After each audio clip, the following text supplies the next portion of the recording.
기도하시겠습니다. 하나님 감사합니다. 오늘 밤에도 우리들을 이 귀중한 은혜의 자리에 불러주셨습니다. 하나님께서 우리의 가슴을 뜨겁게 하시되 말씀으로 우리의 영이 새 힘을 얻기를 원합니다. 잠자던 영혼을 깨워주시고 상처받은 영혼을 고쳐주시고 힘을 잃은 이에게 하늘의 힘을 부어주시고 좌절하고 넘어진 사람들 위해 하늘의 소망과 새 힘 부어주시기를 원합니다. 무엇보다도 오늘 밤에 귀중한 예물을 드린 이들이 있습니다. 하나님, 저들이 드린 예물을 기뻐 받아 주옵소서. 기쁨으로 준비하고 은혜를 사모함으로 준비한 저들의 손길을 복주시되 저들이 손대야 하는 모든 일이 형통케 하여 주옵소서. 오늘 밤에도 주님의 은혜를 사모합니다. 특별 찬양한 공항교회 찬양대원들 축복하시고 여성교회 우리 임원들 회장단을 축복하셔서 지방을 섬기는 저들의 손길이 아름다운 손길이 되게 해 주옵소서. 오늘 밤에 부족한 종을 주의 손에 맡깁니다. 종을 감추시고 주님만이 드러나는 복된 시간 되게 해 주옵소서. 주님을 찬양합니다. 예수 그리스도의 이름으로 기도하옵나이다. 아멘.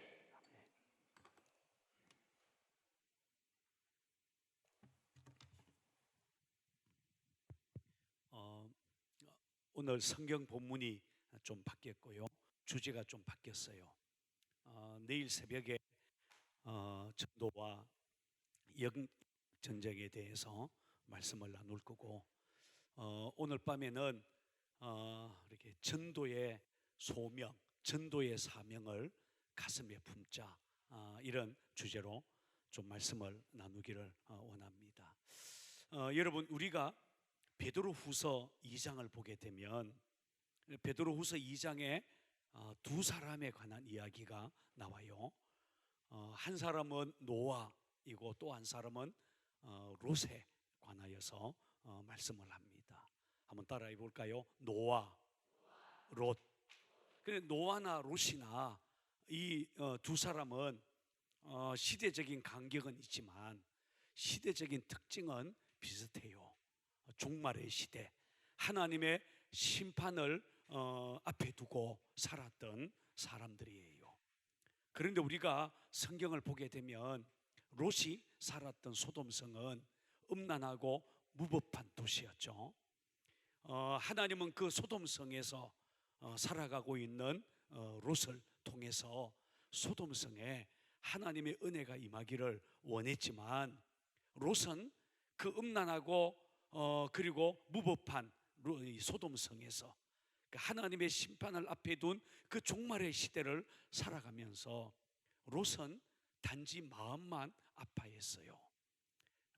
소돔성이 너무 악하기 때문에 그 악한 소돔성을 보면서 그 시대 의인이라고 불리어졌던 롯의 마음이 상했다, 이렇게 성경은 이야기해요. 여러분, 소돔성의 죄악을 보면서 롯이 마음 아파했어요. 마음이 상했어요. 세상에 왜 이런가, 이렇게 살아서 안 되는데 마음이 상하고 마음이 아팠어요. 그런데 그것뿐이에요. 롯은 그 소돔성에 살면서 더 이상 아무것도 하지 못했어요. 전도도 하지 못했고 소돔성에 그 하나님의 의를 전하지도 못했고 그냥 소돔성의 그 문화에 젖어서 그냥 살았어요. 여러분, 소돔성이 멸망당할 때 롯은 구원을 받았어요. 근데 겨우 자기 가족만 구원받았어요. 사실은 가족도 전부가 아니죠.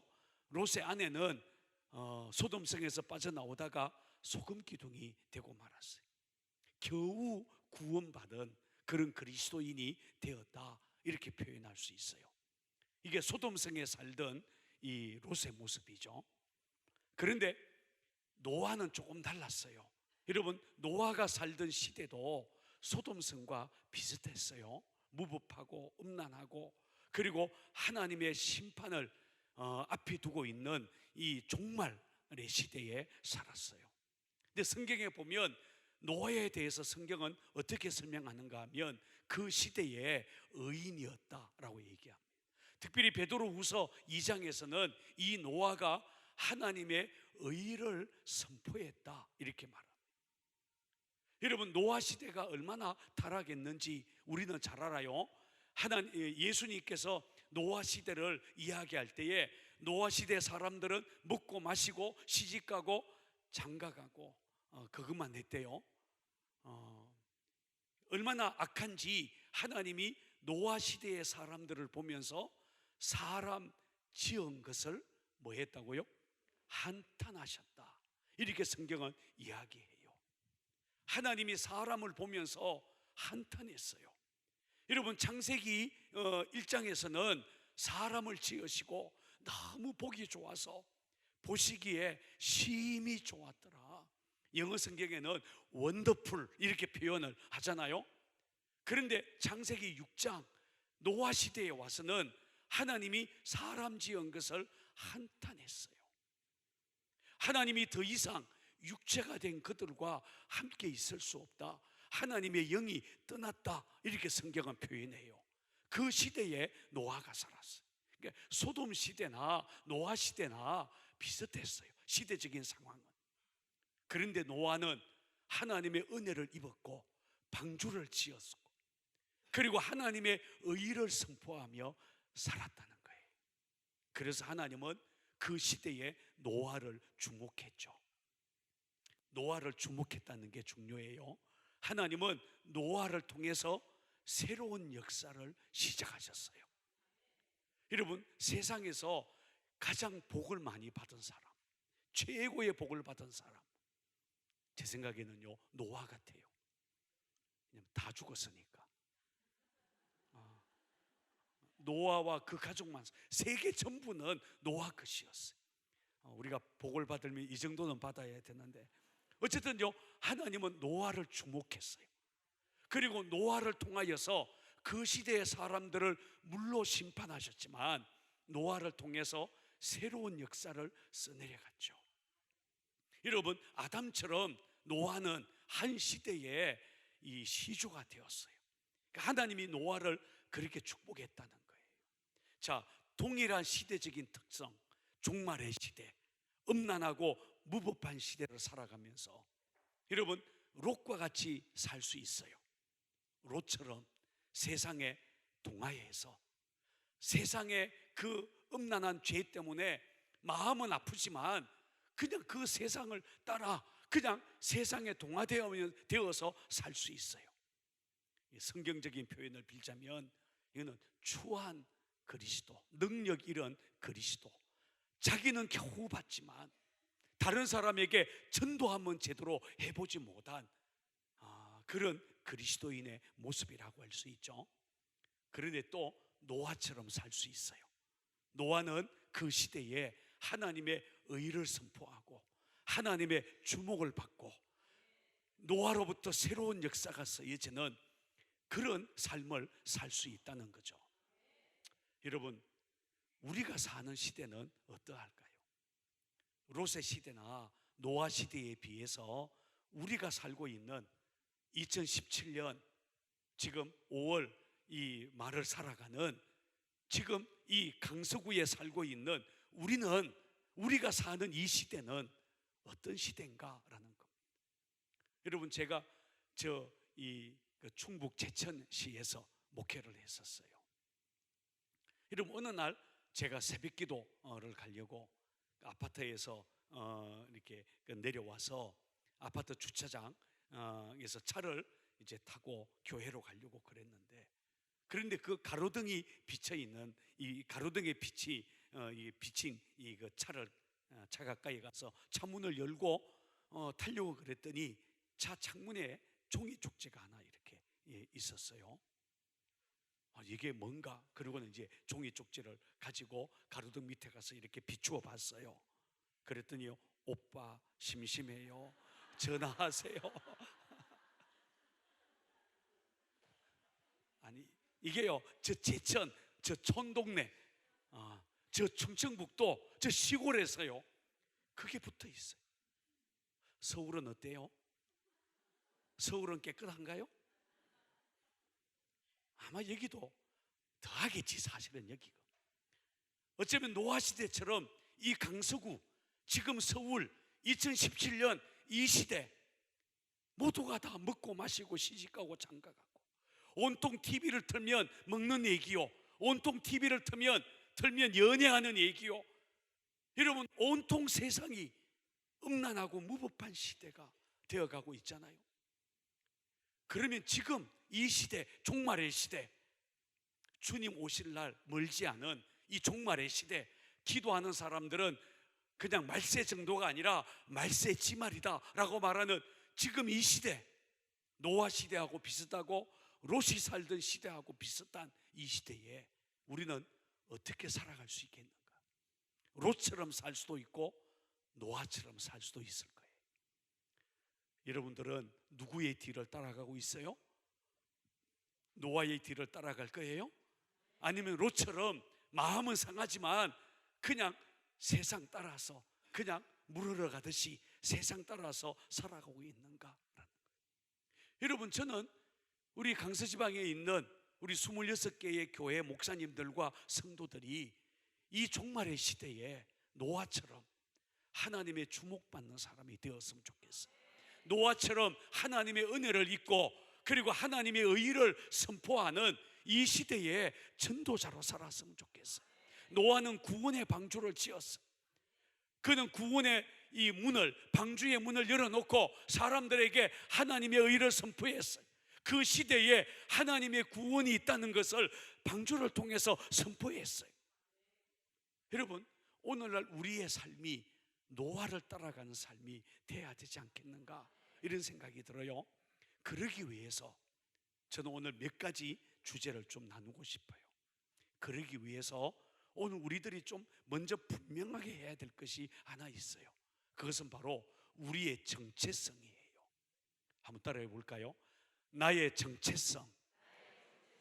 한번 더 따라 하십시다. 우리의 정체성. 한번 더 따라 하십시다. 교회의 정체성. 여러분, 교회가 누구인가? 우리는 누구인가? 나는 누구인가? 여러분, 이 정체성, 아이덴티티의 문제는 오늘 우리 시대에 굉장히 중요한 문제가 되었어요. 여러분, 롯은 뭐가 희미했는가 하면 이 정체성이 희미했어요. 내가 누구인가? 내가 누구에게 속했는가? 이게 희미했기 때문에 소돔성에서 그는 아무것도 할 수가 없었어요. 여러분, 우리는 우리의 정체성을 분명히 해야 돼요. 정체성에 관한 질문은 나는 누구인가? 나는 누구의 것인가? 이렇게 물을 수 있어요. 그런데 우리가 정체성을 명확하게 하려면 질문이요, 똑바른 질문을 해야 돼요. 예를 들면 나는 누구입니까? 이렇게 질문하면 이게 답을 내기가 쉽지 않아요. 여러분, 우리는 철학적인 질문을 해서는 안 돼요. 인간은 무엇인가? 철학적인 질문이에요. 학문적인 질문이에요. 답을 내기가 어려워요. 여러분, 철학자들이 수천 년 동안 인간은 누구인가, 여러분, 그 물음을 가지고 지금까지 연구를 했지만 아무도 결론을 못 내렸어요. 저마다 이야기를 했지만 여전히 인간 존재에 대해서 수많은 이야기들이 있어요. 여러분, 성경은 그렇게 묻지 않아요. 성경이 정체성에 관해서 물을 때에 성경의 질문은 명확해요. 한번 따라해 볼까요? 나는 누구의 것인가? 한번 더 따라 하십시다. 나는 누구에게 속했는가? 우리가 이렇게 물으면 답은 명확해요. 여러분, 우리는 누구의 것이죠? 하나님의 것이에요. 여러분, 우리는 누구에게 속했어요? 하나님께 속했어요. 여러분, 성경이 말하는 정체성은 명확해요. 우리는 세상에 속한 자가 아니라 우리는 하늘에 속한 자라는 거예요. 우리는 하나님의 것이라는 거예요. 우리는 세상과 다르다는 거예요. 소돔성에 살고 있지만 소돔성 사람이 아니라 하나님의 백성이라는 거예요. 롯이 그걸 알아야 되는데 그걸 몰랐어요. 자기는 소돔성 사람인 줄 알았어요. 여러분, 노아는 분명했어요. 나는 하나님의 것이다. 나는 하나님께 속했다. 그게 분명했기 때문에 노아는 그 시대에 하나님 이야기를 할 수가 있었어요. 하나님께 속한 사람. 여러분, 이 정체성은 오늘 우리에게 아주 소중한 문제예요. 정체성에 왔다 갔다 하는 사람이 많아요. 내가 하늘에 속했는지 세상에 속했는지, 내가 하나님의 것인지 세상의 것인지, 이게 희미하면 문제가 돼요. 여러분, 저는 오래전에 인도네시아 자카르타에 가서 부흥회를 인도했어요. 이 자카르타의 늘푸른 교회에 몇 번 가서 제가 부흥회를 했는데, 제가 자카르타에 가서 들은 얘기예요. 제가 일일이 이렇게 조사해 보진 않았으니까, 그 당시에 제가 갔을 때에는 자카르타에 한국 사람들이, 한인들이 한 3만 명 정도 산대요. 지금은 더 많이 있을 수도 있어요. 어쨌든 한 3만 명 정도가 한인들이 자카르타에 산다는 거예요. 그런데 그 3만 명 정도의 한인들은 대부분 주재원들, 회사에서 파견 나온 사람들이. 여러분, 짧으면 2년 3년, 길어야 5년 그냥 이렇게 주재원으로 회사에서 파견 나와서 지내다가 다시 한국으로 갈 거예요. 그래서 그 3만 명 정도의 이 한인들이요, 그때는, 지금은 잘 모르겠어요, 오래됐어요. 그때는요 3만 명 중에 한 명도 인도네시아 시민권을 신청을 안 한대요. 인도네시아 사람으로 기화하는 사람이 아무도 없대요. 왜 그럴까요? 아니, 인도네시아 살면서 인도네시아 시민권 얻으려고 애쓰고 인도네시아 사람으로 기화하고 이러면 좋잖아요. 근데 안 한대요. 왜 안 하죠? 다시 갈 거예요. 어디로요? 만약에 인도네시아가 너무 좋으면 어떻게 할까요? 시민권 얻으려고 그러겠죠? 인도네시아보다 한국이 훨씬 나아요. 그러니까 5년 3년을 살면서요 아무도 시민권 신청을 안 한대요.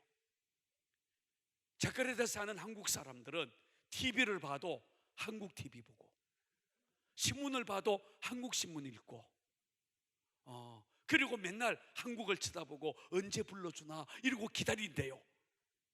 제가 그 말을 듣고 은혜 받았어요. 몸은 자카르타에 살지만 내 마음, 내 영혼은 어디에 가 있어요? 대한민국에 있다는 거예요. 이야, 대한민국 사람들이요 자부심이 대단했어요, 자카르타에. 그런데요, 우리가 그렇잖아요. 우리가 지금 세상에 살지만 우리는 이 세상에 오래 있을 거 아니잖아요. 아멘이 잘 안 돼요. 우리는 곧 갈 거예요. 우리는 여기에 속한 사람이 아니라 하늘에 속한 사람이에요. 그래서 우리는 하나님 나라야 신문을 보고 하나님 나라 TV를 보고 우리는 지금 하나님 나라를 바라보고 살아가죠. 그렇게 되기를 바라요. 그런데 제가요, 지금 부평 가기 전에 제가 서울 용두동 교회에서 목회를 했었는데, 용두동 교회에 돈 많은 사람들이 많아요. 특별히 저 분당, 천당 밑에 분당 있다고 그러잖아요. 분당에 60평짜리 아파트, 그리고 외제차 타고 다니는 사람들이 많아요. 여러분, 그 중에 어느 권사님이 저한테 그런 얘기했어요. 목사님, 요즘 같으면 주님이 안 오셔도 될 것 같아요. 주님이 왜 자꾸 오시려고 하는지 모르겠대. 주님 안 오셔도 괜찮겠대. 천국이 이만할까요? 이러는 거예요. 애들 같으면 한 대 지어받겠는데, 분당이 너무 좋대. 외제차 타고 다니면서 60평짜리 분당에 있는 큰 아파트에 살면서 돈 잘 벌고 너무 행복하대. 주님 안 오셔도 되겠대. 천국을 잃어버리고 있어요.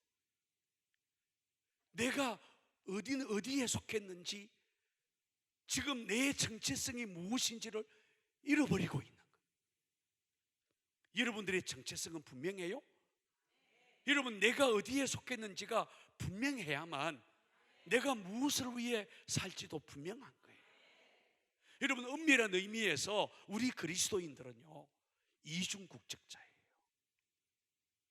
무슨 국적자예요? 나는 이중 국적자다. 여러분, 믿어야 돼요. 여러분, 우리의 영원한 국적은 어디예요? 하나님 나라 천국. 우리가 잠깐 가지고 있을 국적은 어디예요? 대한민국 국적은요 길어야 80년이에요. 얼마 안 남았어요. 이제 우리는 곧 하나님 나라 갈 거예요. 그러면 하나님 나라 사람으로 살아야 될 거 아니에요. 여러분, 구원이란 어떤 면에서는요 우리의 고향이 바뀐 거고 우리의 국적이 바뀐 거고, 구원이란 우리의 정체성이 바뀐 거예요. 여러분, 저는 결혼을 좀 일찍 했어요. 제가요 25살 때 결혼했어요. 왜 빨리 했는지 묻지 마세요. 어쨌든 25살 때 결혼했어요. 그리고 25살 때 첫 목회를 나갔어요. 그때는 25살 때에도 시골에서 큰 교회 담임하고 그랬어요. 제가 첫 목회한 곳이 강원도 문망면 후용리라고 하는 곳이었는데, 후용교회 어른들이 한 60, 70명 모이는 큰 교회였어요. 제가 25살 때 전도사로 갔었어요. 그런데 제가 25살 때 결혼을 하고 그리고 혼인신고를 동사무소 가서 했어요. 혼인신고를 이렇게 했는데 주민등록증을 이렇게 가져오래요. 그래서 사진하고 가져오라는 거예요. 그래서 사진하고 주민등록증을 가지고 갔죠. 그랬더니 저한테는요 필요 없대요. 그냥 주민등록 가져가래요. 그리고 제 아내가 그만 사진하고 주민등록증을 받아가지고 이게 수정을 해야 된대요. 며칠 후에 찾으러 오라고 그랬어요. 그래서 집사람이, 아내가 가서 주민등록증을 찾아왔어요. 지금은 좀 달라요. 옛날 주민등록증은요 본정란이 있었어요. 지금은 없죠. 옛날에는 본정란이 있어요. 그런데 제 아내 주민등록증을 제가 봤어요. 얼마나 이쁘게 나왔나, 사진 잘 나왔나 이러고 제가 봤는데, 아니 본정란이에요. 이게 동사무소 직원이 잘못 적었어요. 여러분, 본정란에 뭐라고 적었는가 하면 경북 구미시 이렇게 적었어요. 아니 그거는 제 본적이에요. 제 아내 본적은 서울이에요. 그런데요 이게 본정란에 경북 구미시 이렇게 적어놨어요. 제가 그거 보고요 동사무소 직원이 실수했다고 다시 이거 수정해서 오라고, 당신 본적이 서울 아니냐 이랬거든요. 그랬더니요 집사람이요 막 웃어요. 저보고 무식하대요. 여자들은요 결혼하면 본적이 바뀌어요. 죄송해요, 제가 그런 거 아니에요. 여자들은요 본적이 바뀌는 거예요. 남편 본적으로 올라가요. 호적이 바뀌어요. 맞아요? 지금은 그런 표시가 안 되니까 괜찮지만 옛날에는요 꼬박꼬박 주민등록증에요 다 기재했어요. 남편 본적에 다 올라갔어요. 아무리 여자가 똑똑해도 소용없어요. 호적이 바뀌는 거예요. 그게 결혼이라는 거예요. 여러분, 우리의 구원, 우리의 믿음이 그래요. 우리가 구원받았다, 나 예수 믿고 구원받았다, 그 얘기는요 여러분 우리의 호적이 바뀌는 거예요. 우리의 시민권이 바뀌는 거예요. 내 이름이 하나님 나라 생명책에 기록되는 거예요. 영원히 지워지지 않는 생명책에 내 이름이 기록되는 거예요. 그래서 나는 하늘에 속한 사람이 되는 거예요. 여러분, 그게 구원이라는 거예요. 예수님이 그랬어요. 내가 진실로 진실로 내게 이르노니 내 말을 듣고 또 나 보내신 이를 믿는 자는 영생을 얻고 심판에 이르지 아니하나니 사망에서 생명으로 옮겼느니라. 여러분, 옮겨지는 것이 구원이에요. 우리의 정체성이 바뀌는 거예요.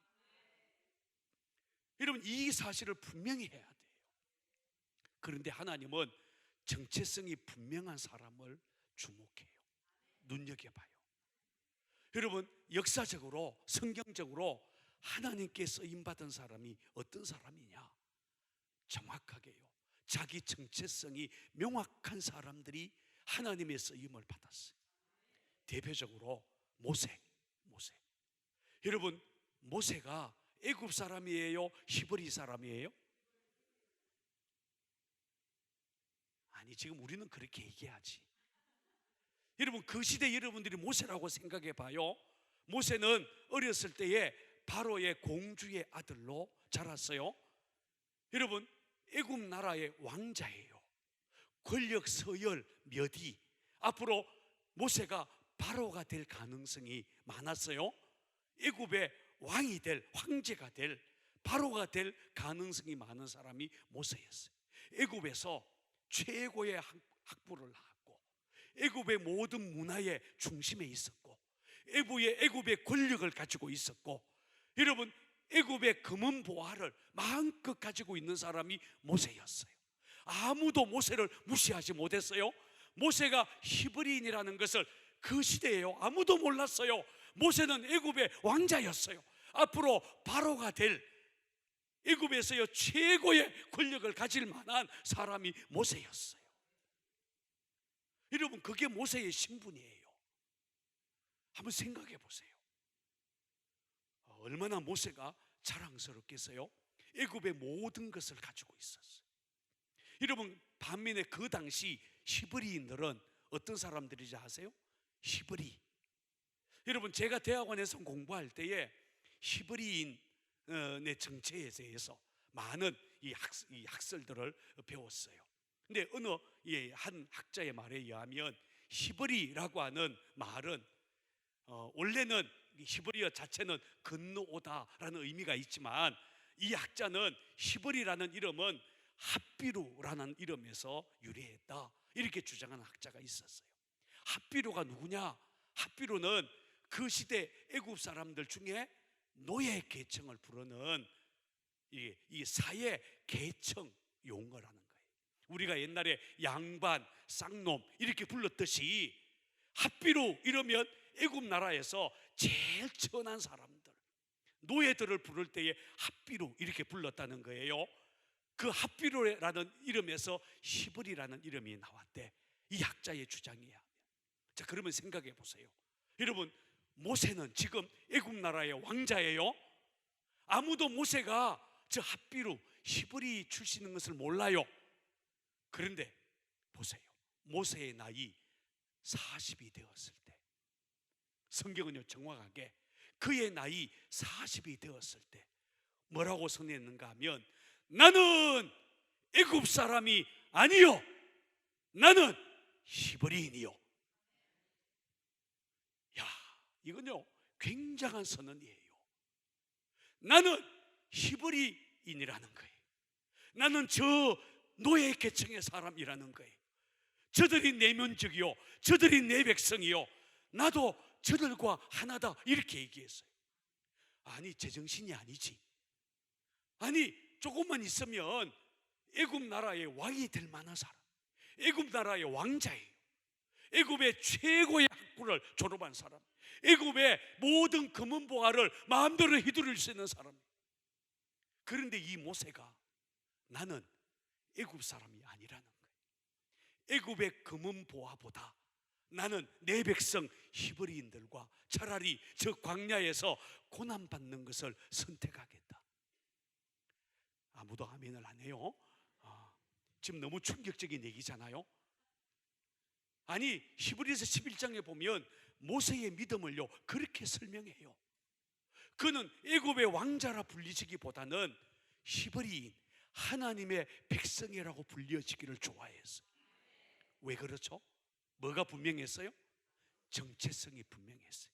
이 세상 애굽 나라의 권력 잡아봤자 몇 년 못 가고, 애굽의 금은보화 그거 가져봤자 별것 아니고, 나는 영원한 하나님의 사람, 하나님께 속한 사람, 하나님의 백성, 나는 히브리인. 여러분, 모세가 그렇게 얘기했을 때 하나님이 그 모세를 주목했어요. 그 모세를 사용했어요. 그리고는 애굽의 앞지 아래에 있는 히브리인들을 구원해내는 위대한 일에 모세를 쓰기 시작했어요. 여러분, 오늘 우리가 사도 바울에 관한 이야기를 나누려고 하는데, 사도 바울이 분명했어요. 여러분, 사도 바울은 그가 편지를 쓸 때마다 로마서, 고린도전후서, 갈라디아서, 에베소서 모든 서신서 맨 첫머리에 보면 바울은 자기 자신에 대해서 밝힐 때에, 자기의 정체성을 밝힐 때에 나 바울은 이렇게 얘기하면서, 나 바울은 그리스도의 종, 하나님의 종. 나는 나를 위해 사는 사람이 아니라 하나님이 나를 불러 하나님의 종으로 삼은 사람이다. 나는 하나님의 사람이다. 이게요 바울의 선언이에요. 여러분, 내가 누구인가 자기 정체성을 분명히 하는 것은 굉장히 중요해요. 우리 강서지방에 여러분들이요 정체성이 분명하기를 바랍니다. 두 번째, 우리가 분명해야 될 것이 있어요. 그게 뭐냐 하면, 정체성이 분명해지면 따라서 분명해지는 게 뭐냐 하면 소명의식이에요. 잘 보셔요. 나는 하늘에 속한 사람이에요. 하나님의 것이에요. 우리가 살아야 될 곳은 어디예요? 하늘나라예요. 아니 그렇잖아요. 그런데 하나님은 아직 우리를 하나님 나라로 안 불러가셨어요. 이 땅에 그냥 살도록 허락하셨어요. 여러분, 우리는 하늘에 속한 사람인데 왜 이 땅을 살아갈까요? 대답 좀 해봐요. 우리는 지금 하늘에 속한 사람이에요. 우리는 오늘 저녁이라도 빨리 하늘에 갔으면 좋겠어요? 아무도 아멘은 안 하지. 저는 그래요. 저는요 오늘 저녁이라도 저는 하나님께로 가고 싶어요. 하나님이 부르시면 저는 기쁘게 갈 수 있어요. 제가 하늘에 속해 있기 때문에. 그런데 하나님은 저를 하늘나라로 빨리 부르지 않아요. 이 세상에 남겨뒀어요. 왜요? 할 일이 있기 때문에. 하나님이 내게 맡기신 일이 있기 때문에. 하나님이 나를 이 땅에 살게 하신 이유, 나를 이 땅에 남겨두신 이유, 나는 몸이 아파서 빨리 하나님 나라에 가고 싶은데 아직 아니야. 너 그게 계속 더 있어야 돼. 나를 위해서 좀 더 일해야 돼. 나를 위해서 네가 할 일이 있어. 이러고 빨리 안 부르시잖아요. 여러분, 저희 어머니가 89이에요 전화만 드렸다면 지난번 감기 걸렸을 때 내가 빨리 죽었어야 되는데, 지난번 내가 이 심장이 아파가지고 어지러울 때 그때 빨리 죽었어야 되는데, 맨날 그러고 계셔요. 지금 89이에요 제가 막 웃어요. 그런 소리 하지 마세요 어머니. 제가 다른 얘기를 해요. 근데 여러분, 우리는 빨리 가고 싶어요. 우리의 고향이 하늘나라니까. 그런데 우리가 여기 살아야 될 이유가 있다는 거예요. 그것을 다른 말로 말한다면 소명, 사명이라고 말을 해요. 사명이나 소명이나 사실 똑같은 거예요. 하나님 입장에서 보면 소명이고 우리 인간의 입장에서 보면 사명이에요. 그게 비슷해요. 여러분, 우리가 사명의식이 분명히 있어야 돼요. 왜 살아야 되는가? 그래야 노아처럼 살 수 있다는 거예요. 롯이 잃어버린 게 이 소명의식이에요. 왜 하나님이 나를 소돔 살게 하셨을까? 그걸요 한 번도 안 물어봤어. 이게 문제예요. 왜 하나님은 나를 이 무법하고 음란한 도시, 이 소돔성 한가운데에 왜 하나님은 나를 살게 했을까? 안 물어봤어요. 그러니까 무엇을 위해 살아야 할지를 몰랐어요. 오늘 여러분들이 물어봐야 될 것이 뭐냐 하면, 하나님, 내가 하늘에 속한 사람이라면, 내가 하나님의 것이라면 왜 내가 이 땅에 살아야 되죠? 내 나이가 벌써 80인데 왜 내가 아직 여기 살아야 돼요? 왜 살아야 되죠? 하나님, 한번 물어보세요. 왜 내가 오늘 여기 살아야 되는가? 왜 강서구에, 왜 내가 오곡교회에, 내가 왜 성령교회에, 왜 내가 공항교회에, 내가 왜 이 교회에 다니고 지금 이 땅에 살아야 되는가? 그걸 물어보라는 거예요. 그걸 물어보는 것이 소명의식이라는 거예요. 그러면 하나님이 내가 살아야 될 이유를 말씀할 거예요. 여러분, 사도 바울에게 있어서는 이 소명이요 분명했어요. 예를 들어서 만약에 사도 바울을 오늘 우리가 여기 불러왔어요. 바울이요 이쪽으로 나와보세요. 이러고 사도 바울을 불러서 이 앞에 세웠어요. 그리고 우리가 만약에 바울에게 청문회하듯이, 바울이요 당신은 이 세상을 왜 살았습니까? 이렇게 물어본다면 바울이 뭐라고 얘기할까요? 아니 나야 뭐 60평 아파트짜리 아파트 지금 이게 분양받고 그 아파트를 얻기 위해 난 평생 뼈 빠지게 일했습니다. 이렇게 얘기할까요? 아니 나는 좋은 이 직장에 들어가서 내가 적어도 다른 건 몰라도 이 임원은 돼서 이사가 되고 싶어서 내가 이사가 돼야지, 이렇게 얘기했을까요? 뭐라고 대답했을 것 같아요, 바울이? 내가 이 땅을 살아야 했던 이유는 오직 하나입니다. 그게 뭐죠? 오직 복음 전하기 위해. 여러분, 이것은 사도 바울에게 있어서 아주 명확한 간증이에요. 여러분, 사도행전 9장에서 바울이 하나님의 부름을 받았어요. 예수를 핍박하던 바리새인 청년 사울을 부활하신 예수님이 만나줬어요. 그날 다메섹 도상으로 저 다마스커스에 예수 믿는 사람을 잡아 죽이려 바울이 갔잖아요. 그런데 하늘에서 태양보다 더 밝은 빛이 그를 확 둘러 비쳤고 놀란 말이 펄쩍대는 바람에 사울은 말에서 떨어졌고 두 눈이 캄캄해져서 어딘지 모르고 헤매고 있었을 때에 부활의 주님이 나타났잖아요. 사울아, 사울아, 내가 어찌하여 나를 핍박하느냐? 나는 내가, 바울이여, 사울이여, 주여 니시니까? 그렇게 물었을 때 주님이 나는 네가 핍박하는 예수니라, 그렇게 만나 주셨잖아요. 그리고 그날 주님이 사울에게 사명을 줬어요. 이방인을 구원하는 이방인의 사도로, 그에게 그가 살아야 될 목적, 그가 가야 될 인생의 방향, 그가 이 땅에 살아남아 있어야 될 이유를 알려주셨어요. 나중에 바울은요, 그때를 회상하면서 이렇게 고백해요. 그날 주님이 나를 죽이려고 했다면 얼마든지 나를 죽일 수 있었다. 너 까불고 있어? 나 한번 죽어볼래? 이러고는 사울을 죽여서 저 지옥 밑바닥에 쳐넣어도 바울은 아무 할 말이 없어요. 그런데 하나님이 나 같은 사람을 긍휼히 여겨주셔서, 긍휼에 풍성하신 하나님이 나 같은 사람을 긍휼히 여기셔서 나를 구원해 주셔서 것만이 아니라 나를 이방인의 사도로 나를 불렀다는 거예요. 나의 나된 것은 하나님의 은혜라는 거예요. 이제 내가 이 땅을 살아야 될 오직 하나의 이유는 복음 전하는 거. 여러분, 이게 바울에게 있어서는 소명이죠, 소명. 여러분, 우리가 오늘 사도행전 20장 22절에서 23절, 24절 읽었어요. 근데 22절을 한번 보세요. 한번 찾아보시기 바랍니다. 바울이 지금 뭐라고 말하는지를 한번 보세요. 22절을 같이 읽습니다. 시작.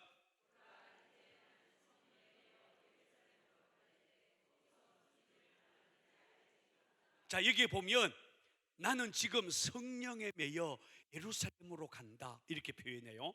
사도 바울이 3차 전도 여행을 거의 마쳤을 때에 바울의 마음을 꽉 성령님이 사로잡았어요.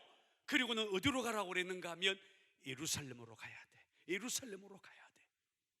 성령이 바울을 사로잡아서 예루살렘으로 가라고 그런 거예요.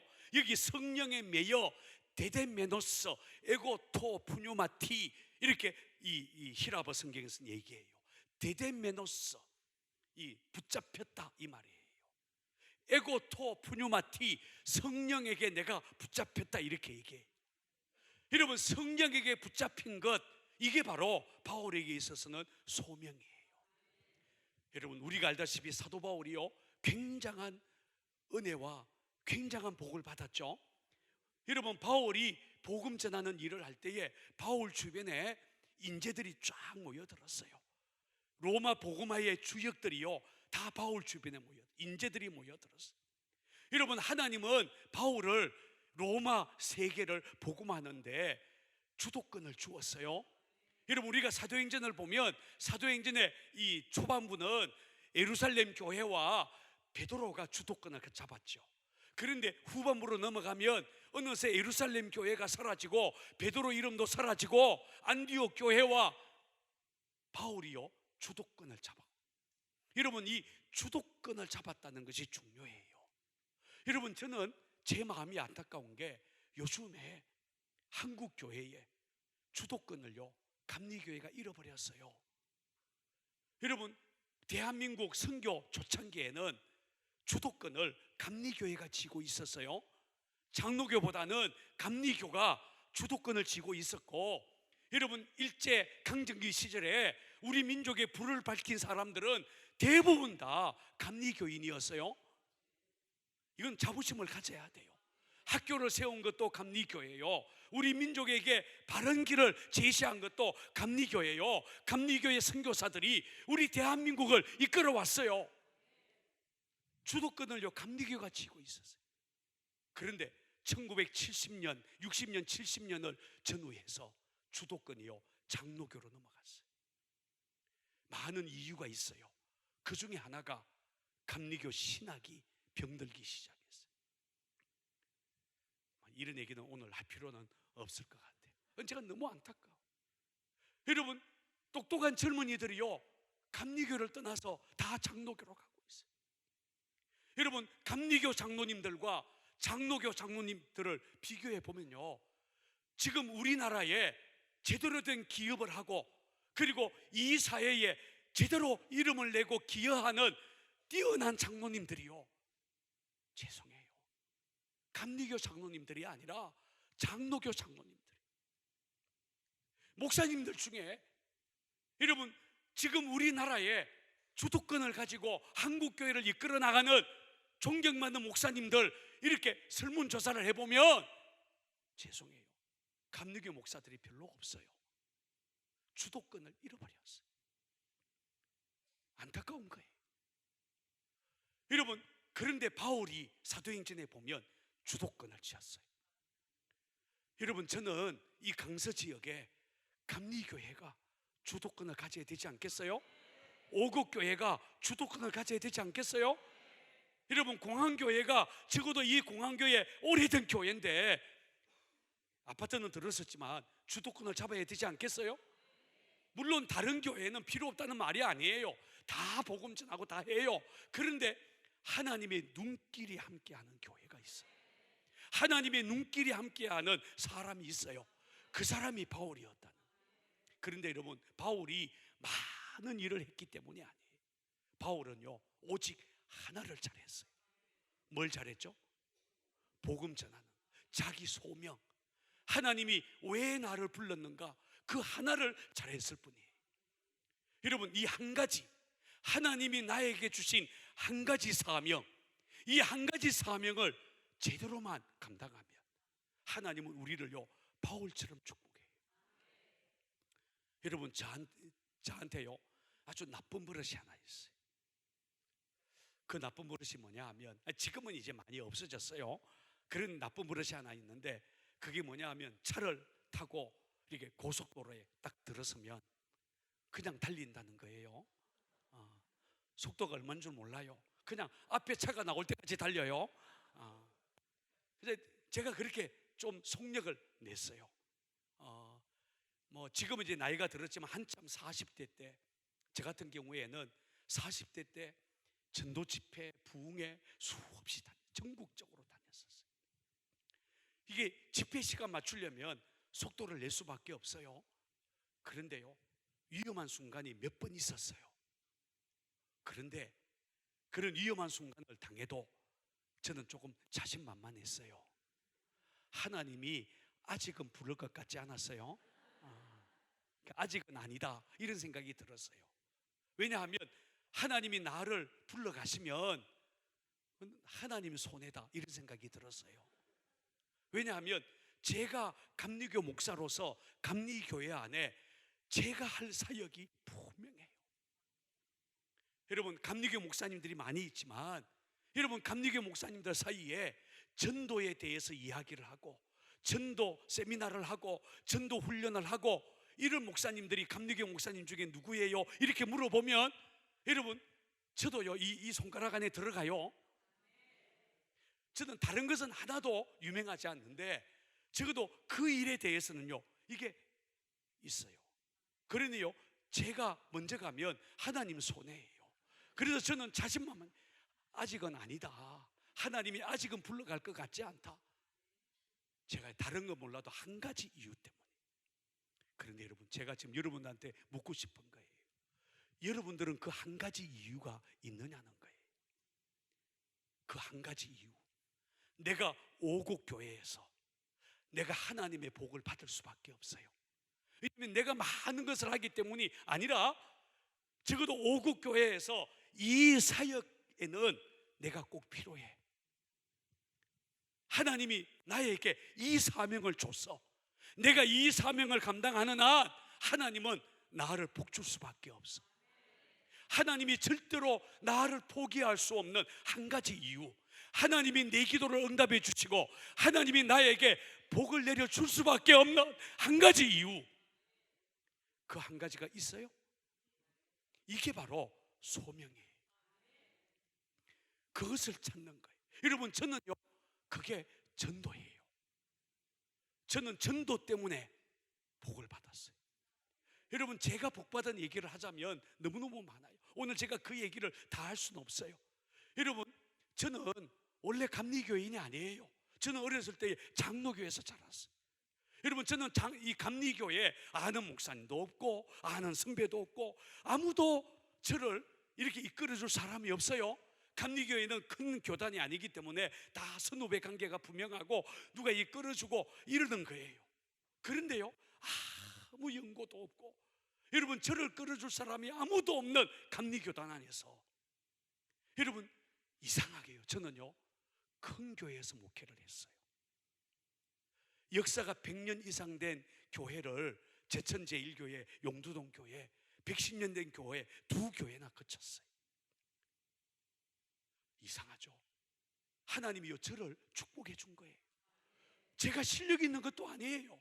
저보다 실력 있는 친구들이 훨씬 많아요. 근데 이상하게 하나님은요 저한테 복을 줬어요. 가만히 이렇게 따져보면 제가 이렇게 하나님의 복을 받을 이유가요 하나도 없어요. 아무리 쳐다봐도 없어요. 누가 이끌어 준 것도 아니에요.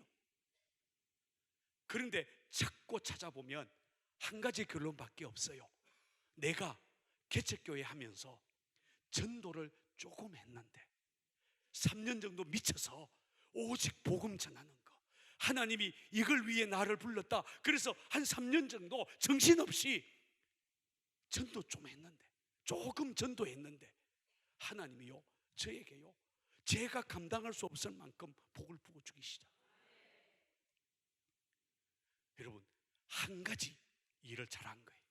사도 바울이요 한 가지 잘한 거예요. 하나님이 나를 축복할 수밖에 없는 한 가지가 있다는 거예요. 그걸 소명이라고 얘기해요. 저는 여러분들이 교회에서 그런 사람들이 되기를 바라요. 내가 교회를 위해서 기도하는데 우리 교회가 내 기도 때문에 든든하게 서보죠. 만약에 하나님이 나에게 기도의 사명을 주셨다, 그리고 내가 기도하는 이것이 하나님이 주신 사명이다, 그런 사람이 있다면 복받은 거예요. 그 하나 때문에 하나님은 그 사람을 축복하고 그 사람의 건강을 축복하고 그 사람의 자녀들을 축복하고 그 사람의 기도에 응답하고 그 사람에게 하늘 문을 여시는 거예요. 하나님이 복을 주는 이유는 명확해요.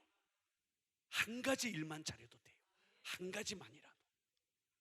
자, 그런데 우리가 진짜 소명을 가지게 되면 흔들리지 않는 사람이 되는 거예요.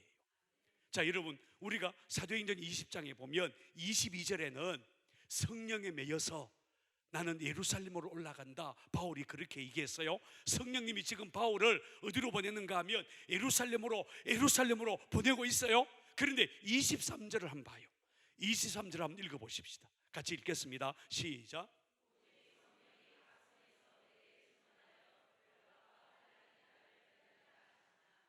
자, 여기에 보면 23절은요 성령님이 뭐라고 말하는가 하면, 그런데 바울아, 너 예루살렘에 올라가면 예루살렘에 너를 기다리는 게 있어. 뭐죠? 환난, 결박. 너 어쩌면 예루살렘 가서 죽을지도 몰라. 지금 저를 보셔요. 22절에서는 똑같은 성령님이 바울에게 지금 뭐라고 말하고 있어요? 예루살렘으로 올라가야 돼. 성령이 대대메노서 나를 붙들어서 예루살렘으로 자꾸 지금 보내는 거예요. 그런데 똑같은 성령이 23절에서는요 뭐라고요? 너 예루살렘에 올라가면 고통을 당할, 환난을 당할 거라는 거예요. 알려줬어요.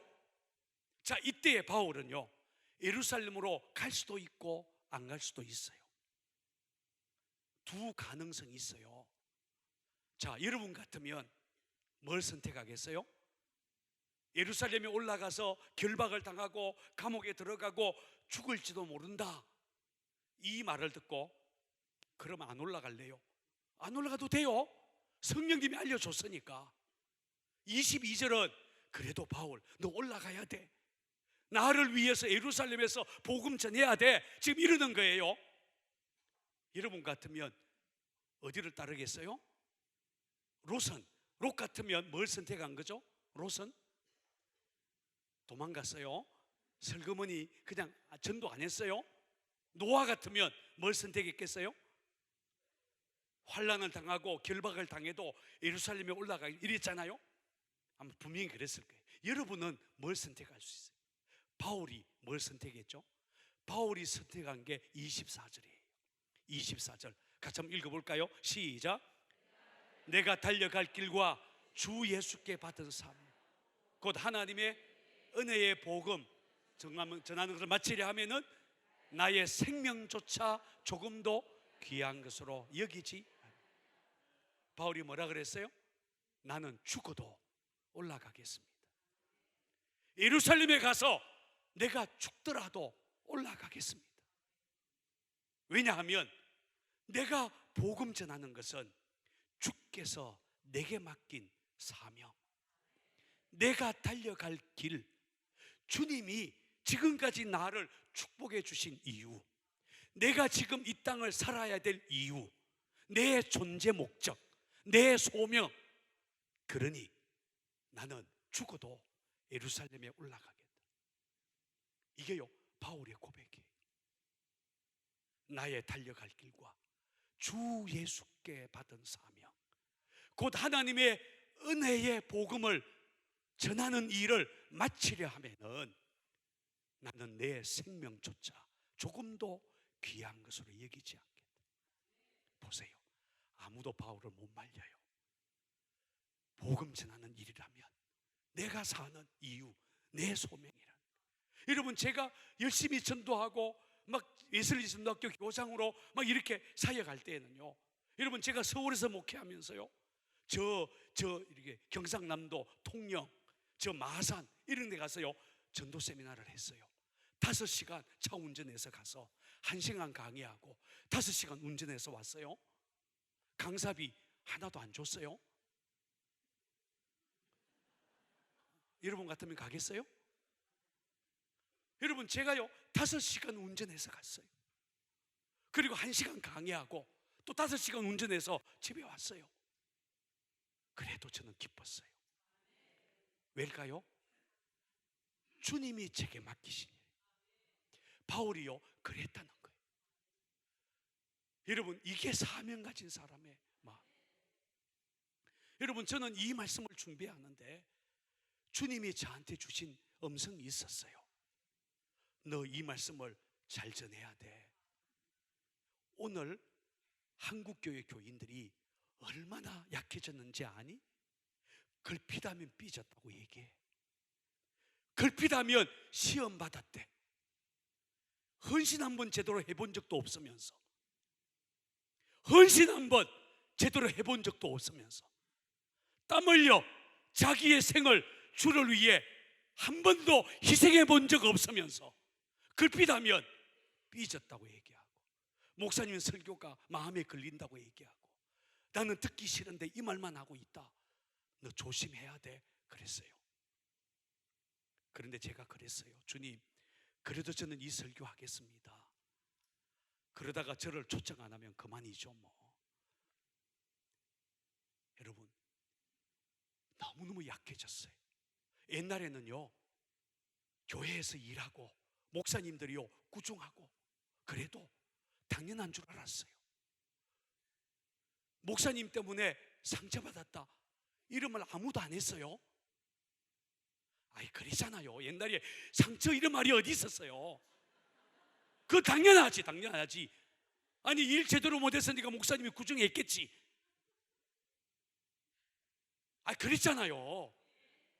그런데요, 상처라는 말이 교회에요 유행어가 됐어. 무슨 상처가 그렇게 많아요? 글피다면 상처래. 상처받았대. 설교에 상처받고, 교회 와서 일하다가 상처받고, 여성교회 일하다가 상처받았다 그러고, 도무지 어디에 속한 사람인지 모르겠어. 뭐 하려고 교회 나온 사람인지 모르겠어. 주를 위해 헌신 한번 해본 적도 없으면서. 여러분, 저는 이 말씀을 준비하면서 제 가슴이 떨렸어요. 오늘 설교하고 나면 분명히 욕할 테니까 너 각오해. 저 각오하겠어요. 그래서 제가 설교하는 거예요. 너무너무 약해 빠진 오늘날 한국교회 그리스도인들, 아이들처럼 걸핏하면 삐지는 강서지방의 교인들, 제발 그만 삐져요. 시험 그만 받아요. 그냥 주를 위해 헌신하면 돼요. 나는 하나님 나라에 속한 사람이야. 내가 주를 위해 헌신하는 것이 내 기쁨이요, 이게 내가 하나님 복을 받는 길이요. 그래야 되잖아요. 제가 이렇게 얘기하면서도 제가 지금 떨려서 어쩔 줄 모르겠어요. 요즘에요 목사들이요 왜 교인들을 눈치를 보는지 몰라. 설교 금지어가 많아요. 11조 설교에도 안 되고, 전도 설교에도 안 되고, 이혼하지 말라 이 설교에도 안 되고, 하도 이혼한 사람이 많아가지고 지멋대로 사니까 요즘에. 그러면 교인 떠난대. 교인 한 명 떠날까봐 교인 목사들이요 벌벌벌벌 떨어. 여러분, 죄송해요. 그런데 죄송하지만 하고 싶은 얘기는 해야 되겠어요. 제가요 답답해서 못 견디겠어요. 근데 저는 우리 교회에서는요 새가족 양육훈련을 구주하는데, 새가족 양육훈련 구주, 새가족 들어오면 마지막에 쓰는 게 있어요. 뭐냐면 서약서를 써요. 우리 교회 교인이 되려면 한 명도 예외가 없어요. 다 서약서를 써요. 나는 상곡교회 비전 동의합니다. 목사님 말씀 순종하겠습니다. 헌금하겠습니다. 사인. 서약서 안 쓰면 제가 얘기해요. 교회들 많아요. 그러니까 다른 교회 가세요. 우리 교회에 나오고 싶으면 쓰세요. 여러분, 저는요 서약서를 받고 우리 교인이 되게 해요. 다 써요. 여러분, 저는 이 일이요 두 가지 효과가 있다고 생각해요. 하나는 신천지 이단을 걸러내는 방법. 이단들이 하도 설치니까 서약서를 쓰라 그러면 절대로 안 쓴 사람이 있어요. 신천지에서 온 사람이에요. 그러면 그냥 가라고 얘기해요. 서약서 안 쓰려면 왜 우리 교회 와요? 가세요. 교회들 얼마나 많아요. 다른 교회 가세요. 제가 그래요. 그런데 또 하나는요 서약서를 쓰면서 순종을 결단하는 거예요. 교회를 사랑하기 시작하는 거예요. 그래서 저는요 새가족을 받아들일 때에는 새가족 등록하면 우리는 처음에 부르는 게 등록 신청이에요. 9주 동안 훈련을 받고 난 다음에 등록 완료, 등록 수료 이렇게 얘기해요. 서약서를 쓴 사람이. 그리고 그 사람들을 교구에 편성을 해요. 안 쓴 사람은 3년이 지나도 우리 교인 아니에요. 그냥 이름만 있지 어느 속해도 안 집어넣어요. 대단하죠. 저는 교인이 많아지는 게 중요한 게 아니라 진짜 교인들이 우리 교회에 세워지기를 제가 바라서 그렇게 하는 거예요. 자, 이제 마지막 제 간증을 하고 마치겠어요. 간증이 좀 길어요. 9시 반쯤 돼야 마칠 거예요. 각오해요. 급한 사람은 머리가 미리 가도 좋아요. 여러분, 저는요 예수 믿지 않는 집에서 자랐어요. 오늘 새벽에 우리 오곡교회 교인들한테 잠깐 제가 간증을 했는데, 저는 예수 믿지 않는 집에서 자랐어요. 하만조시 창판공파 32대손. 제사 많이 지내고 미신 섬기고 수시로 무당 불러서 굿하던 집에서 자랐어요. 그런데 제가 중학생 때 성령을 경험했어요. 성령이 저를 덮쳐서 방언의 은사부터 받기 시작했어요. 방언하면서 기도하면서 하나님의 기가 막힌 복을 누리기 시작했어요. 제가 오늘 이 간증을 할 수는 없어요. 그런데 중학교 3학년이 되었을 때 제가 성경을 읽고 있는 중에 이사야서 6장의 말씀, 이사야 선지자가 이렇게 선지자로 부름받는 말씀을 읽는데 누가 우리를 위하여 갈고, 그 밑에 이제 이사야가 나를 보내소서, 주여 제가 여기 있나이다, 주여 나를 보내소서, 이제 이 말씀이 나오는 거예요. 그런데 저는 눈으로 누가 우리를 위하여 갈고, 그런데 눈으로 읽는데 제 마음에 들렸어요. 그 다음에 제가 여기 있습니다, 주여 나를 보내소서, 그걸 읽어야 되는데 주님이 저를 목사로 부르는 것 같아서 그 밑에 말씀을 못 읽겠더라고요. 겁이 나서. 그래서 성경을 읽다가 덮었어요. 그 이튿날 또 기도하다가 다시 그 부분을 읽었는데 또 못 읽겠어요. 또 덮었어요. 근데 셋째 날 가서 제가 그 성경을 읽으면서 제가 여기 있습니다, 주여 나를 보내소서, 그리고 제가 목사가 되기로 약속을 했어요. 그리고 제가 고등학교에 갔죠. 고등학교 2학년이 되면 이제 학교에서, 지금은 모르겠어요, 옛날 제 시절에는 문과, 이과를 고등학교 2학년 올라갈 때 나누어요. 여러분, 신학교 가려면 이과를 선택해야 돼요, 문과를 선택해야 돼요? 문과로 가야 되죠. 그런데 제가 고민했어요. 왜냐하면 우리 집은 예수 안 믿는 집이에요. 여러분, 제가 처음에 예수 믿고 제사를 거부하면서 온갖 핍박을 받았거든요. 여러분, 저는요 담을 타 넘어서 교회 갔고, 신발 뺏겨서 맨발로 교회 갔고, 교회 갔다 오면 얻어 터지고, 제사장 앞에 여러 번 꼬꾸라지고, 제가 핍박을 많이 받았어요. 그러니까 제가 신학교 간다 그러면 또 막 난리가 날 거란 말이에요. 그래서 도저히 하나님 앞에 자신이 없어서, 하나님, 목사가 되어서 사람 살리는 거나 의사가 되어서 사람 살리는 거나 비슷하니까 제가 의사 되겠어요, 이러고는요 제가 눈을 딱 감고 문과를 선택하지 않고 이과를 선택했어요. 그리고 제가 들어갈 대학 경북대학교 의과대학 이렇게 정했어요. 그래서 제가 고등학교 시절은요 경북대학교 의과대학을 가기 위해서 고등학교 2학년부터 준비를 했어요. 고3 올라가기 직전 겨울 방학 때 제가 대구로 나갔어요. 여러분, 저는 고등학교를 수도원에서 지냈어요. 경북 외관에 가면 베네딕트 수도원이 있어요. 그 베네딕트 수도원에서 3년 동안 장학금 받으면서 저는 학비 하나도 내지 않으면서 앞으로 신부가 될 사람, 그래가지고 이렇게 저는 학비 안 내고 그냥 다녔어요. 그리고 난 다음에 이제 고등학교 이제 그 고3 되기 전에 이제 대구에 가서 방학 동안에 학원에 등록하고 이제 학원에 다니기 시작했어요. 대구에 가면 유신학원이라는 학원이 있어요. 제가 등록했어요. 수학이 정석 이런 거 들고 다니면서 이제 학원에서 공부하는 거예요. 근데 학원에 등록하고 학원 며칠 가다가 주일을 딱 맞았어요. 원래 저는 이제 제 고향 이 교회가 장로교회니까 제가 이제 고향에 가서 예배 드려야 되는데 대구로 나와서, 그래서 지금 학원에 다니니까 아무 교회나 큰 장로교회, 제가 상격동이라고 하는 동네에 머물고 있었는데 그 옆에 있는 큰 교회에 갔어요. 근데 주일 예배 드리는데 목사님이 설교가 소명에 대한 설교를 했어요. 하나님이 주신 사명, 이 설교를 했어요. 그 순간에 제 마음속에요 딱 주님이 말씀을 하셨어요. 너 지금 어디에 있냐? 너 목사 되기로 했잖아. 주님이요 저한테 말씀했어요. 갑자기 커다란 눈이 나타나서 저를 쳐다보면서 네가 왜 여기 있냐 묻기 시작했어요. 제가요 겁이 나서 설교 듣다가 벌떡 일어났어요. 도망쳤어요. 교회 밖에 나왔으니까 안 따라왔어요. 그래서 교회 밖에 나오니까 마음이 편해졌어요. 그래서 그냥 집에 갔어요. 그런데 장로교인이 주일 예배 어기면 큰일 나잖아요. 그래서 주일 저녁에 또 어쩔 수 없이 예배 드리러 왔어요. 그런데 그 교회 안 갔어요. 또 똑같은 설교할까 봐. 절대로 사명이라는 설교를 안 할 작은 개척교회 2층에 있는 전세교회를 찾아서 작은 교회에 올라가서 저녁에 뒤에 앉아서 예배에 참석했어요.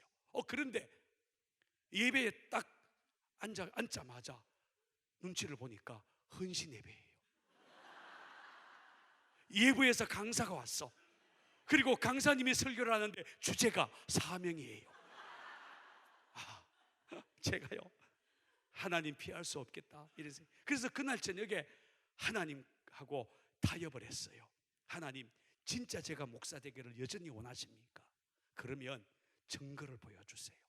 옛날에 기도원에게 주님이 증거를 보여주셨듯이 양털을 갖다 놓고 주님이 원하면 양털에만 있을 일이고 땅에는 안 내리고, 그 이튿날에는 땅에만 내리고 양털에 안 내리고 그렇게 물어봤잖아요. 저도요 똑같이 진짜 제가 목사 되기 원한다면 증거 보여주세요. 그러면 제가 뭘 제시했는가 하면, 그때가 겨울 방학 때였으니까 제가 있었던 친척집 마당에 나무가 한 그루 있었어요. 하나님, 제가 목사 되기 원한다면 그 나무에 싹이 나게 해주세요. 제가 그냥 그렇게요 대들듯이 기도했어요. 어차피 내가 목사 안 되고 싶으니까, 된다는 게 힘드니까. 그 기도하고 나니까요 얼마나 시원한지 몰라요. 드디어 하나님의 이 올무에서 내가 벗어나겠구나. 설마 한겨울에 어떻게 나무에 싹이 나? 여러분, 저는요 그렇게 기도하고 기분 좋게 예배드리고 왔어요. 그리고 저는 잊어버렸어요. 그냥 계속 학원에 다녔어요. 그런데요 어느 날 놀라운 일이 벌어졌어요. 뭐냐 하면 갑자기 날씨가 따뜻해졌어요. 한 열흘 정도 봄 날씨처럼요 날씨가 따뜻해졌어요. 이게요 76년도 겨울이에요. 제가 이제 고3이 되는 해가 이게 75년에서 6년으로 넘어가는 그때니까 76년 1월 달이에요. 한번 일기 기상청 한번 알아봐요. 76년 1월 달에요. 그요 한 주 이상을요 봄 날씨처럼 따뜻해진 거예요. 어느 날 제가 방에서 나와서 운동화를 신고 이렇게 이게 학원에 가기 위해 책을 놓고 딱 눈을 떴는데 제 눈앞에 나뭇가지가 보이는데 싹이 나 있는 거예요. 제가요 기겁을 하듯이 놀랐어요. 그리고 그날로 끝내고 집으로 왔어요. 이제는 어쩔 수 없다. 나는 신학교 갈 수밖에 없다. 내 운명이 그렇다.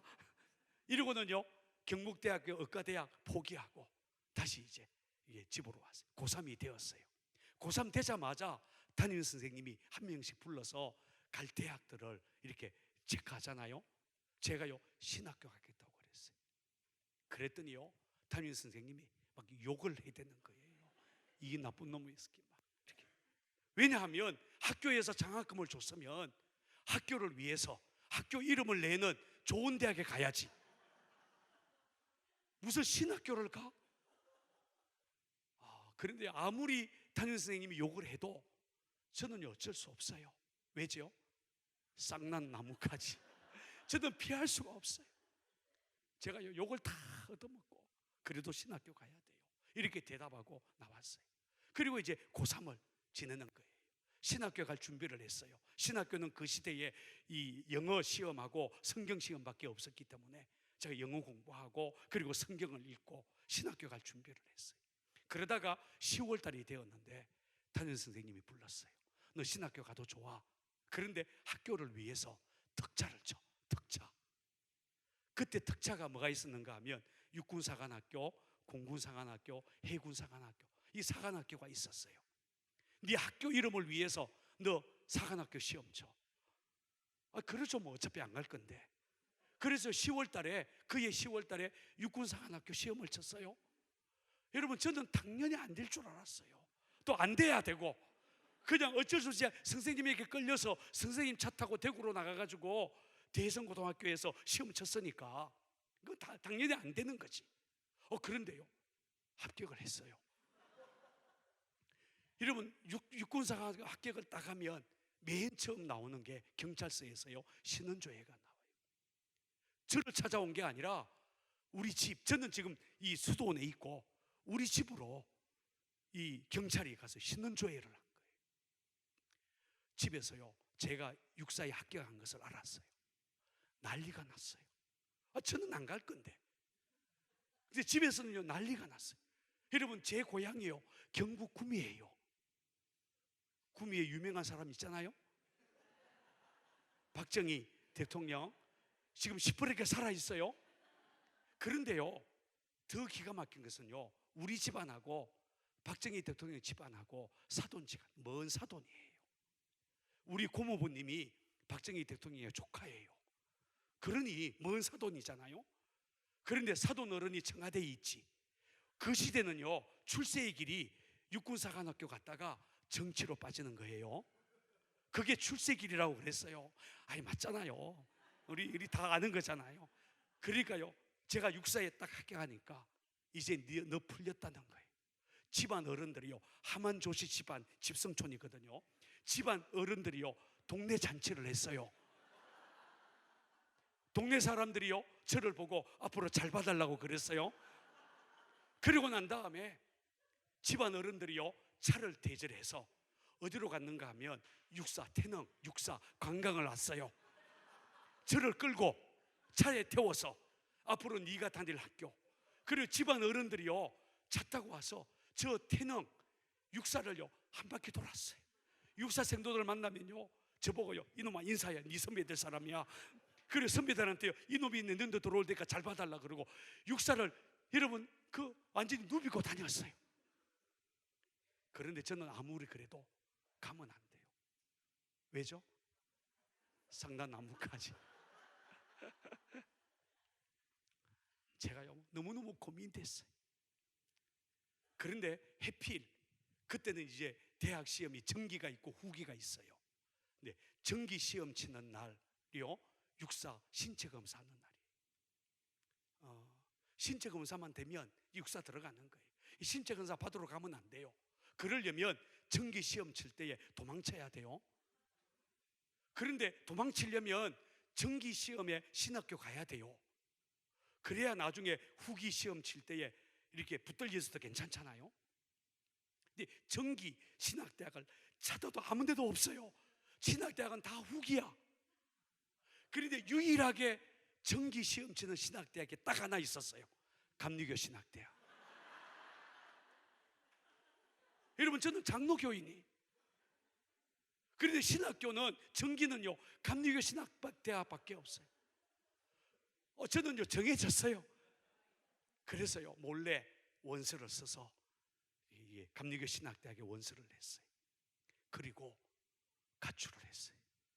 시험 치는 날 서울로 와서 서울 외손집에 붙들려 있다가 제가요 도망쳤어요. 그리고 혼자서 감리교 신학대학에 가서 시험을 쳤어요. 물론 합격을 했죠. 그런데 그때부터 시작해서 제가 입학식 하는 때까지 3월 달까지 한 2달 이상 여러분 저는요 수시로 얻어맞았어요. 동네에는 하만조씨들이 많아요. 집안 어른들이 많아요. 여러분 제가 지나가면요 수시로라서 집 때리는 거예요. 수시로 발로 차는 거예요. 나쁜 놈이라 그러고. 욕이라는 욕은요 다 얻어먹었어요. 얼마나 얻어맞았는지 온갖 조롱 다 당했어요. 제가요 청문회를 했다 당했다니까요. 제가요 세워져가지고 온 식구들이요 손가락질 하면서 저보고요 신학교 간다고. 제가요 온갖 수모를 다 당했어요. 그래도 제 마음은 변할 수가 없었어요. 그렇게 숨어서 2달 정도 지내다가 밖에 못 나갔어요. 그러다가 1977년 3월 5일 지금도 못 잊어요. 입학식 하는 날 하루 전에 제가 기숙사에 들어와서 짐 풀어놓고 입학식 하는 날 입학식은 오후 때 있어요. 그런데 저는 남다른 이 감회가 있으니까 아침 기숙사에서 밥을 먹고 난 다음에 8시 조금 지나서 혼자서 제가요 감리교 신학대학으로 갔어요. 이 감리교 신학대학을 가보면 이제 정문에서부터 이렇게 오르막길이에요. 이렇게 왼쪽으로 굽어졌다가 다시 오른쪽으로 굽어져요. 지금은 건물이 많지만 옛날에는 운동장하고 그 아름들이 아카시아 나무만 쫙쫙 있었어요. 아주 황량한 신학교 교정이었어요. 정문을 지나서 그래서 쭉 올라가다가 이제 오른쪽으로 꺾이면 이게 아카시아 나무가, 아름들이 아카시아 나무가 쫙 서 있고, 그리고 더 올라가면 본관이 있어요. 오른쪽으로 딱 꺾여졌는데 아카시아 나무, 여러 나무 그 사이에 주님이 서 계셨어요. 환상을 본 거죠. 주님이요 거기 서서 제가 터벅터벅 그 신학교로 올라가는데 저를 보고 이렇게 말씀하셨어요. 애야 참 잘했어. 주님이 저를 향해요. 얘야 참 잘했어. 그 순간에요 제가 그 자리에 주저앉아서 울었다니까. 주님의 그 말 한마디가 제가 지금 몇 달 동안 얻어먹었던 욕, 얻어맞았던 거, 그 많은 것들이 한순간에 싹 사라졌어요. 얘야 참 잘했어. 그리고 저한테 몇 가지 말씀을 하셨어요. 그 중에 하나가 기도하라고 그러셨어요. 그래서 제가 신학교 들어가자마자 혼자서 신학교 다락방에서 기도를 시작했어요. 그래서 시작된 동아리가 WRMC라고 하는 동아리예요. 지금 40년 가까이 됐는데 감리교 신학대학에서는 제일 큰 동아리예요. 제 혼자 시작했던 동아리가 그렇게 커졌어요. 주님이 저한테 기도하라고 말씀하셨기 때문에. 근데 저는 지금도 그때 주님이 제가 온갖 아픔을 당하면서 견뎌내서 신학교 들어갔는데 그때의 저를 위로해 주는 그 말이 지금도 제 마음에 있어요. 여러분, 우리가 천국에 가면 마지막 날 되면 우리가 내 인생을 마치고 주님 앞에 가면 내 인생길 그 끝에 주님이 기다리시겠죠? 주님이 여러분 보고 뭐라 그러겠어요? 얘야 참 잘했어. 내가 너에게 맡겨준 사명 잘 감당했어. 얘야 내가 너 알아. 너 열심히 했지. 주님이 우리를 위로하실까? 여러분 그렇게 되었으면 좋겠어요. 우리 중에 교회에서 열심히 봉사하다가 상처받아서 슬그머니 뒤로 도망쳐서 기둥 뒤에 숨어서 예배드리고 2층 몰래 숨어서 예배드리고 그리고 다시는 주님을 위해서 헌신할 엄두도 못 내고 혹시 우리 중에 그런 분이 있다면 다시 회복하기를 바라요. 주님은 우리에게 사명을 맡기셨어요. 저한테는 전도의 사명이에요. 여러분들에게는 어떤 사명인지 모르겠어요. 주님 오실 때까지 그 사명 감당하다가 주님의 위로받게 되기를 바랍니다. 우리 함께 좀 찬양하고 기도했으면 좋겠어요. 우리 찬양팀 좀 앞으로 나오고요. 주님 다시 오실 때까지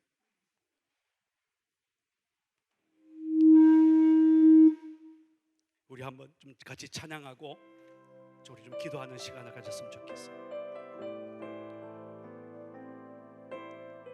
우리 한번 다 자리에서 일어나십시다. 우리 이 찬양을 온 힘을 다해서 하고 그리고 이제 뜨겁게 기도하다가 자유롭게 마치겠습니다.